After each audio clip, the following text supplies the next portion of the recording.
This is Homer's Iliad, translated into English by Robert Fitzgerald. Book 8. Dawn in her saffron robe came spreading light on all the world, and Zeus, who plays in thunder, gathered the gods on peaked Olympus's height, then said to that assembly, "Listen to me, immortals, every one, and let me make my mood and purpose clear. Let no one, god or goddess, contravene my present edict. All assent to it, that I may get this business done, and quickly. If I catch sight of any one slipping away, with a mind to assist the Danaans or the Trojans, he comes back blasted without ceremony, or else he will be flung out of Olympus into the murk of Tartarus that lies deep down in underworld. Iron the gates are, brazen the door slab, and the depth from hell as great as heaven's utmost height from earth. You may learn then how far my power puts all gods to shame. Or prove it this way. Out of the zenith hang a golden line and put your weight on it, all gods and goddesses. You will not budge me earthward out of heaven, cannot budge the all-highest, mighty Zeus, no matter how you try. But let my hand, once close, to pull that cable, up you come, and with you earth itself comes, and the sea. By one end tied around Olympus's top, I could let all the worlds swing in mid-heaven. That is how far I overwhelm you all, both gods and men." They were all awed and silent. He put it with such power. After a pause, the gray-eyed goddess Athena said, "O Zeus, highest and mightiest, father of us all, we are well aware of your omnipotence, but all the same we mourn the Achaean spearmen, if they are now to meet hard fate and die. As you command, we shall indeed abstain from battle, merely now and again dropping a word of counsel to the Argives, that all may not be lost through your displeasure." The driver of clouds smiled and replied, "Take heart, dear child, third born of heaven. I do not speak my full intent. With you I would be gentle." Up to his car he backed his bronze-shod team of aerial runners, long manes flowing gold. He adorned himself in panoply of gold, then mounted, taking up his golden whip, and lashed his horses onward. At full stretch, midway between the earth and starry heaven, they ran toward Ida, sparkling with cool streams, mother of wild things, and the peak of Gargaron, where are his holy plot and fragrant altar. There Zeus, father of gods and men, reined in and freed his team, diffusing cloud about them, while glorying upon the crest he sat, to view the far-off scene below, Achaean ships and Trojan city. At that hour, Achaean fighting men with flowing hair took a meal by their huts and armed themselves. The Trojans, too, on their side in the city, mustered under arms, though fewer still, resolved by dire need to fight the battle for wives' and children's sake. Now all the gates were flung wide, and the Trojan army sortied, charioteers and foot, in a rising roar. When the two masses met on the battle line, they ground their shields together, crossing spears, with might of men in armor. Round shield bosses rang on each other in the clashing din, and groans mingled with shouts of triumph rose, and from those who died on those who killed. the field ran rivulets of blood. While the fair day waxed in heat through all the morning hours, missiles from both sank home and men went down, until, when Helios bestrode mid-heaven, the Father cleared his golden scales. Therein two destinies of death's long pain he set for Trojan horsemen and Achaean soldiers, and held the scales up by the midpoint. Slowly one pan sank with death's day for Achaeans. Zeus erupted in thunder from Ida, with burning flashes of lightning against the Achaean army, dazing them all. Now white-faced terror seized them. Neither Idomeneus nor Agamemnon held his ground, and neither Aias held, the tall one nor the short one, peers of war. Only the old lord of western approaches, Nestor, stayed in place. Not that in fact he willed it. No, one horse had been disabled by Alexandros, whose arrow hit him high, just at the spot most vulnerable, where the springing mane begins. The beast reared in agony, for the point entered his brain, and round he floundered, fixed by the bronze point, making havoc among the horses. While the old man hacked to cut away the trace horse with his sword, amid the rout Lord Hector's team appeared, and the car that bore the fierce man. Soon enough old Nestor would have perished in that place, had not Diomedes of the great war cry seen Hector coming. With a tremendous shout he tried to rouse Odysseus, and called to him, "Where are you off to, turning tail like a dog? Son of Laertes and the gods of old, Odysseus, master mariner and soldier, someone's lance might nail you from behind between the shoulders, God forfend. Hold on with me to fight this wild man off with old man's back." Odysseus did not hear him, as he ran far wide of him and seaward towards the ships. Then single-handed Diomedes joined the melee forward of the old man's horses, and called to him in piercing voice, "Old man, they have put you in a bad way, these young Trojans. Age bears hard on you, your strength is going, your groom is wobbly, and your beasts are spent. Here, mount my chariot, and see how fast the horses are in the line of Tros. They know this Trojan plain, and how to wheel upon it, this way and that, in pursuit or flight. I had this team as booty from Aeneas, and they are masters at stampeding troops. Let the men take over yours, while we two drive these on the Trojans. Hector will find my spear is mad for battle, like his own." Lord Nestor of Gerenia, master of chariots, did not refuse. His team was taken in hand by Sthenelus and noble Eurymedon. Boarding the car alongside Diomedes, Lord Nestor took the reins and whipped the horses forward until they came in range of Hector, as Hector drove upon them at full speed. Then Diomedes made his throw.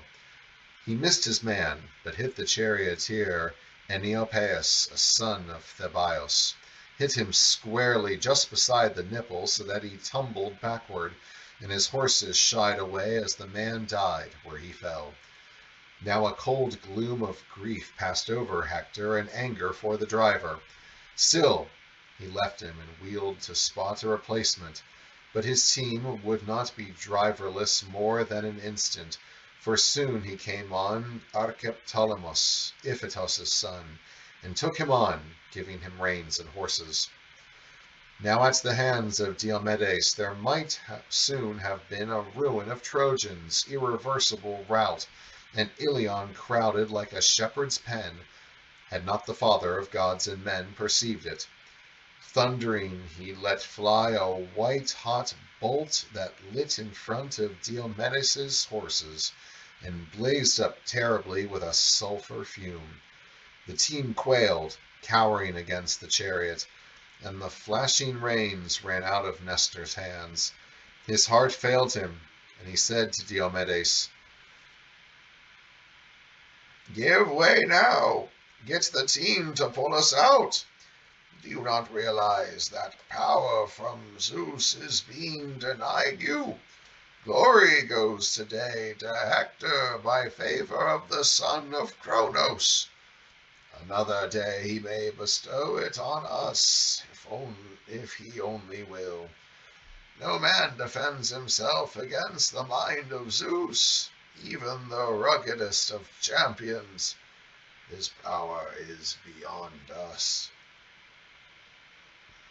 Diomedes, lord of the war cry, answered, All that you say is right enough, old man.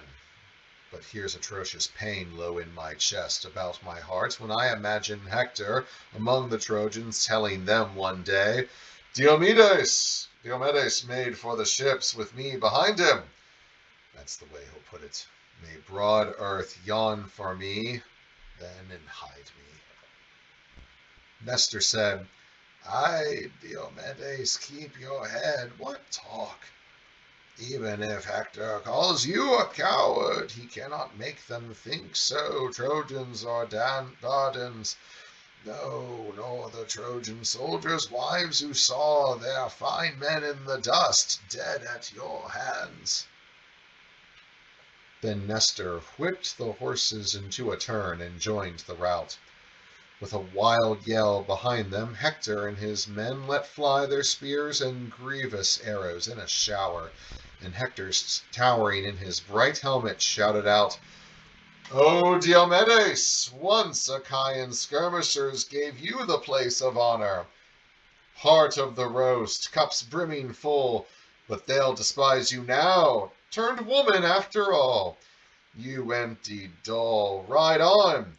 Never will I give way to you, and never will you climb hand over hand upon our ramparts or load our women in your ships. You face your doom from me. Hearing this, Diomedes hesitated and had half a mind to wheel his horses face around and fight. 3 times he put it to himself, 3 times from Ida's mountain top, great Zeus, who views the wide world, thundered as a sign to Trojans that now the tide of battle swung to them. And Hector could be heard among them shouting, Trojans, Lycians, Dardans, fighters all! Be men, friends, keep up your driving power. I know now that Zeus has accorded me victory and glory, and the Danaans bloody defeat. What fools to build that wall! Soft earth, no barriers, it will not stop me. Our horses in one jump can take the ditch. But when I reach the decked ships, one of you remember to bring the incendiary torches burning, so I can set the ships afire and kill the Argives round them, blind with smoke. Then he spoke to his team. Tawny and Whitefoot, Dusky and Dapple, now is the time to pay for all that delicate feeding by Andromache. The honey-hearted grain she served, the wine she mixed for you to drink when you desired, before me, though I am her own true husband. Press the Achaeans hard, give all you have, and we may capture Nestor's shield, whose fame has gone abroad to the sky's rim. All in gold they say it's plated, crossbars too. Then, too, remember the enameled cuirass worn by Diomedes, crafted by Hephaestus. If we can take these arms, I have a chance to drive the Achaeans aboard ship tonight. While he appealed to them, Queen Hera tossed with rancor and indignation in her chair, making mighty Olympus quake, and said into Poseidon's ear, Oh, what a pity, God of the wide sea, shaker of the islands! Are you not moved to see Danaans perish, who send so many and lovely gifts to you at Helice and Aigai? You had wished them victory. If only we who take the Achaean side would have the will to fight, to repel the Trojans and keep Zeus away. There he might sit and fret alone on Ida. But the Earthshaker growled at her in anger. Hera, mistress of babble that you are, what empty-headed talk is this? I would not dream of pitting all the rest of us against Lord Zeus. He overmasters all. That ended their exchange. Meanwhile, below, and inland from the ships, the strip of shore enclosed by moat and rampart now was thronged with chariots and men rolled back by whirlwind Ares Peer, the son of Priam, as glory shone on him from Zeus. And soon he would have set the ships ablaze, had not a thought from Hera come to Agamemnon to rouse himself and rally his Achaeans. Along the line of huts and ships he came, holding a purple cloak in his great hand, and stood beside the black wide-bellied ship of Lord Odysseus. Midway in the line the ship was placed. One there could send his voice as far as Telamonian Aias's camp, at one end, or Achilles' at the other, for these had drawn their ships up on the flanks, relying on their valor and force of arms. Agamemnon's harangue reached all his troops. "Shame, shame, you pack of dogs! You only looked so well! What has become of all our fighting words, all that brave talk I heard from you in Lemnos, when you were feasting on thick beef and drinking bowls abrim with wine? Then every man could take on Trojans by the 100. Now we are no match for one of them, for Hector. He will set our black ships afire, and soon. O Father Zeus, what great prince before this have you so blinded in disastrous folly, taking his glory and his pride away? And yet no altar of yours did I pass by, not one, in my mad voyage this way in the ships. On every one I burned thy flesh and fat, in hope to take walled Troy by storm. Ah, Zeus, grant me this boon. Let us at last escape the worst. Do not allow the Trojans to crush the Achaeans, as it seems they will." The father on Ida pitied the weeping man and nodded. His main army should be saved. And Zeus that instant launched above the field the most portentous of all birds, an eagle, pinning in his talons a tender fawn. He dropped it near the beautiful altar of Zeus, where the Achaeans made their offerings to Zeus of omens.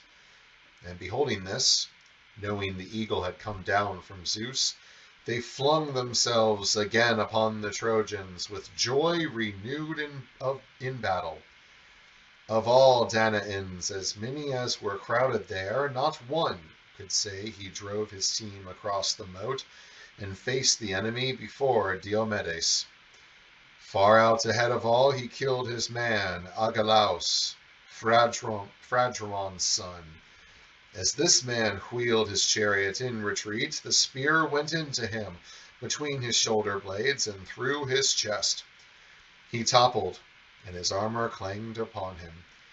After Diomedes came the Atreidai, Agamemnon and Menelaus, and then the two named Aias, jacketed with brawn. Then came Idomeneus and his lieutenant Meriones, peer of Enyalios, the god of slaughter. After these, Eurypylus, Elmaion's son, and ninth in order, Teucros, his bow bent hard and strung. He took his stand behind the shield of Telamonian Aias, and Aias would put up his shield a bit. Beneath it the archer would take aim, and when his shot went home, his enemy perished on the spot, while he ducked back to Aias's flank the way a boy does to his mother, and with his shield Aias concealed him. Whom did he hit first? Orsilochos and Ormenos, Ophelestes, Ditor and Chromios, and Lycophontes, Amopaon, Polyaimodes, Melanippos. One after another he brought them down upon the cattle pasturing earth. And martial Agamemnon exulted to see him slash the Trojan ranks with shots from his tough bow. He moved over nearby and said to him, Teucros, good soldier and leader that you are, that is the way to shoot. Your marksmanship will be a gleam of pride for the Danaans, and for your father too, for Telamon. He reared you at home despite your bastard birth, now distant as he is. Lift him to glory. And I can tell you how the case will be if Zeus be on the storm cloud, and Athena allow me ever to storm and pillage Troy. I pledge a gift to you, next after mine, a tripod or a team with car, or else a woman who will sleep with you. To this the noble Teucros answered, Agamemnon, Excellency, I am doing all I can. No point in promising things to cheer me on. As long as I have it in me, I will never quit. No, from time we held and pushed them back on Ilion, I have watched here with my bow for openings to kill them. 8 good shots I've had now with my barbed shafts, and all on targets in the flesh of men. But that mad dog I cannot hit. So saying, he let one arrow more leap from the string in passionate hope to knock Lord Hector down.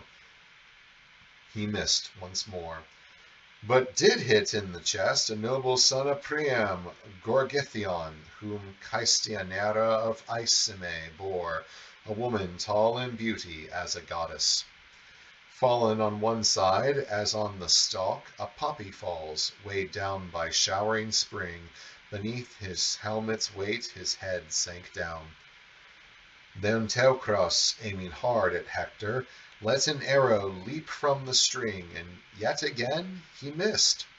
This time Apollo nudged its flight toward Archeptolemus, driver to Hector. As he came on, it struck him near the nipple. Down he tumbled from his car, his horse shying back as the man died where he fell. A gloom passed over Hector for his driver, but angered as he was, he left him there, and called out to his brother Cabriones to take the reins. As he did so, Lord Hector sprang out of the glittering chariot with a savage cry, picked up a stone, and ran for Teucros in a fury to strike him down. Out of his quiver the cool archer drew one more keen arrow, fitting it to the string. But even as he pulled it back, Lord Hector cast the rough stone and caught him on the shoulder, just at the collarbone, that frail crossbeam that separates the chest and throat. A tendon snapped. The archer's arm went numb. He dropped on one knee, and his bow fell. Now great Aias, seeing his brother fallen, threw himself forward to give him cover with his shield, and Megistaeus and brave Alastor, 2 of Aias's men, reached him under him and bore him groaning toward the ships. The Olympian again at this put heart into the Trojans, and straight into the moat they drove the Achaeans. Hector, elated, leading the attack. You know the way a hunting dog will harry a wild boar or lion after a chase, and try to nip him from behind, to fasten on flank or rump, alert for an opening as the quarry turns and turns. Darting like that, Hector harried the long-haired men of Achaia, killing off stragglers one by one, and when the main mass had got through the stakes and ditch, many had perished at the Trojans' hands.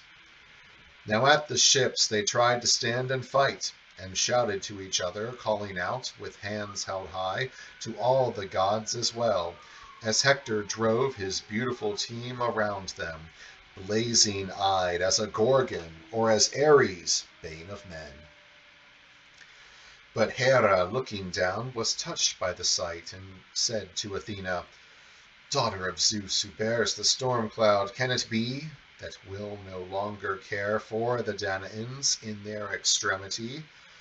All is fulfilled to the bitter end. They are being cut to pieces under one man's attack. No one can hold him, the son of Priam, in his battle fury, adding slaughter to slaughter. Grey-eyed Athena answered, Death twice over to this Trojan. Let him be broken at the Argives' hands, give up his breath at his own land, and perish. My father now is full of a black madness, evil and perverse. All that I strive for he brings to nothing. He will not remember how many times I intervened to save his son, worn out in trials set by Eurystheus. How Heracles would cry to heaven, and Zeus would send me out of heaven to be his shield. Had I foreseen this day, that time he went down, bidden by Eurystheus, between death's narrow gates, to bring from Erebos the watchdog of the Lord of Undergloom, he never would have left the gorge of Styx. Now Zeus not only scorns me, he performs what Thetis wills. She kissed his knees, she begged him to give back honor to that stormer of towns, Archelaus. But in time to come he'll call me, dear Grey Eyes, again. Harness the team for us while I go in to get my battle gear in Zeus's hall. Then let me see if Hector in his flashing helm exults when we appear on the precarious field, or if a certain Trojan, fallen by the shipways, gluts the dogs and birds with flesh and fat. Hera, whose arms are as white as ivory, attended to her horses, their heads nodding in frontlets of pure gold. The eldest goddess, Hera, daughter of Cronos, harnessed them. Meanwhile Athena, at her father's door, let fall the robe her own hands had embroidered, and pulled over her head a shirt of Zeus. Armor of grievous war she buckled on, stepped in the fiery car, caught up her spear, that massive spear with which this child of power can break in rage long battle lines of fighters. Hera flicked at the horses with her whip, and moving of themselves the gates of heaven grated a rumbling tone.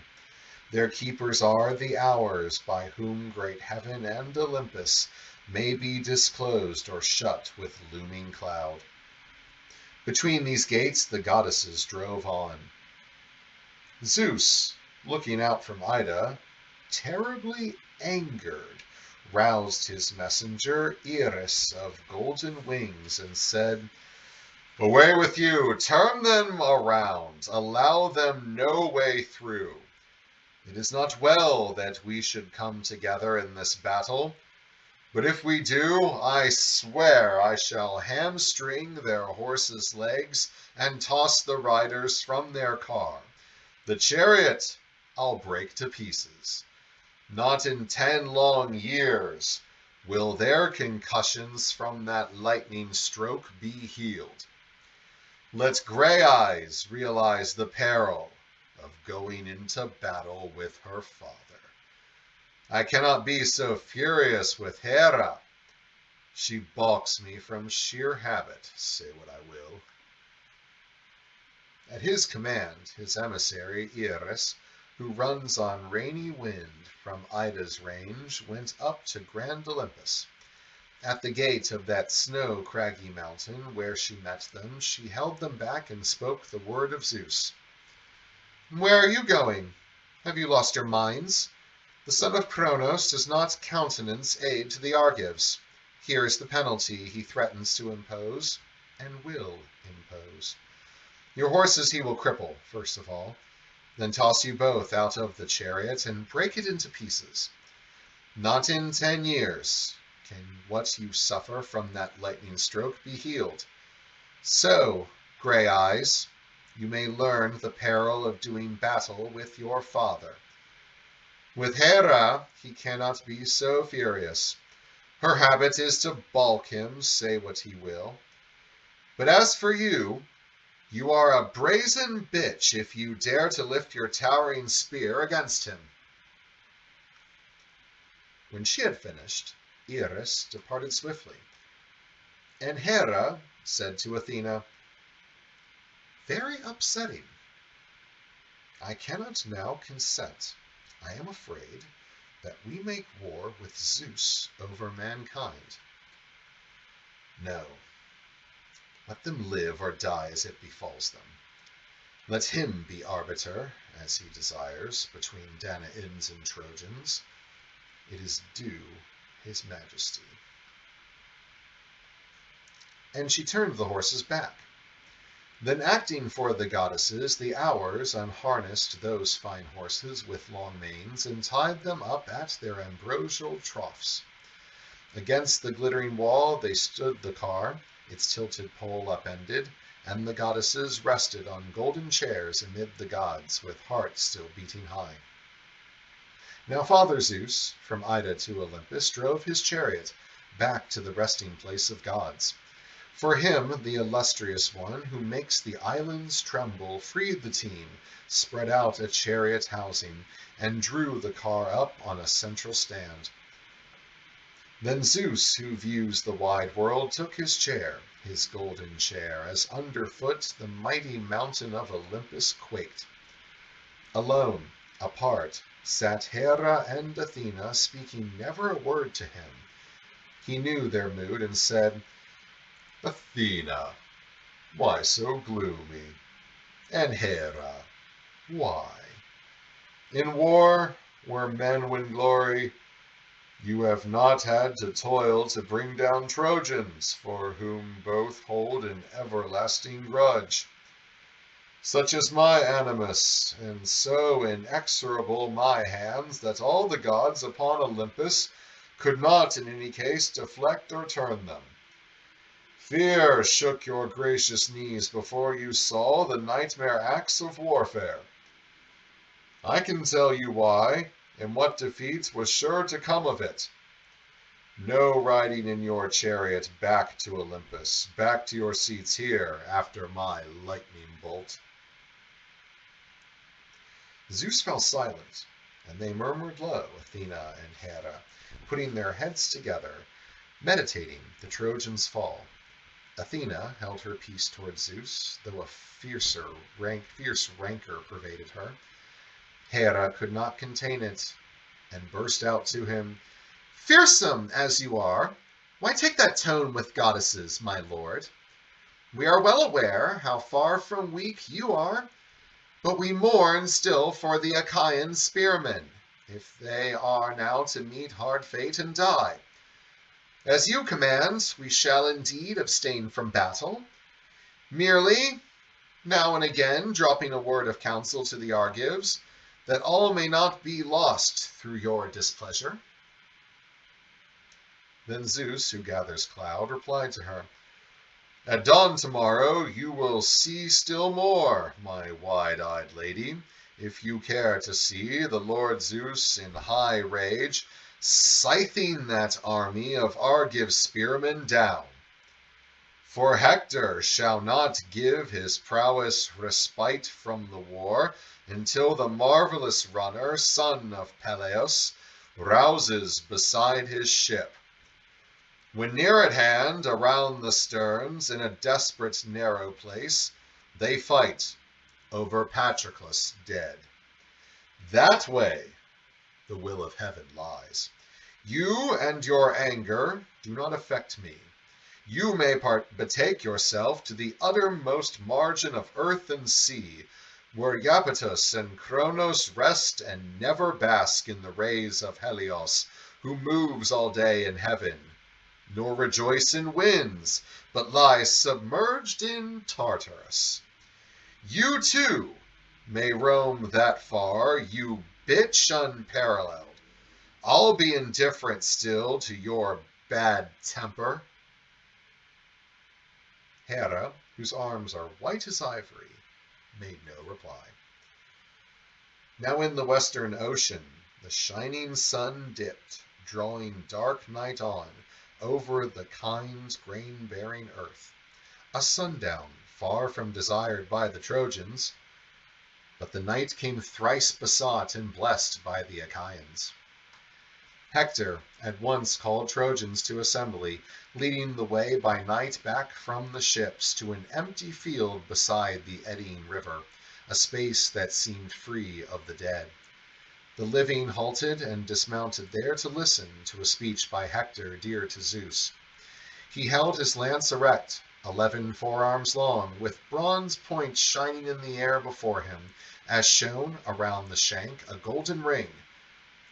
Leaning on this, he spoke amid the Trojans. Hear me, Trojans, Dardans, and allies. By this time I had thought we might retire to win the Iliad, after we had destroyed Achaeans and their ships. But the night's gloom came before we finished. That has saved them, Argives and ships at the sea's edge near the surf. All right then, let us bow to the black nights and make an evening feast.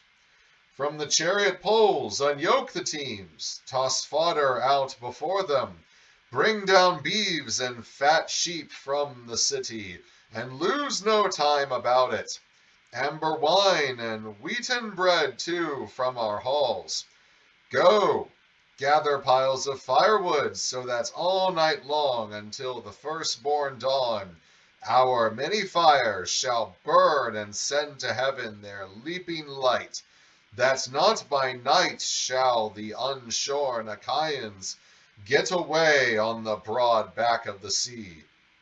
Not by night, and not without combat either, taking ship easily, but let there be those who take homeward missiles to digest, hit hard by arrows or by spears as they shove off and leap aboard.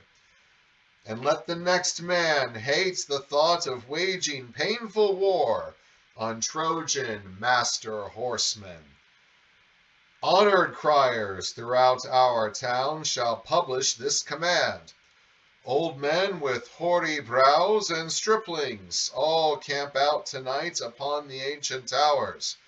Women in every megaron kindle fires, and every sentry keep a steady watch against a night raid on the city, while my troops are in the field. These dispositions, Trojans, are to be taken as I command, and may what I have said tonight be salutary. Likewise, what I shall say at dawn. I hope with prayer to Zeus and other immortal gods, we shall repulse the dogs of war and death brought on us in the black ships. I this night will guard ourselves toward the morning arm again, and whet against the ships the edge of war. I'll see if Diomedes has the power to force me back from the ships, back on the rampart, or if I kill him and take home his gear, wet with his blood.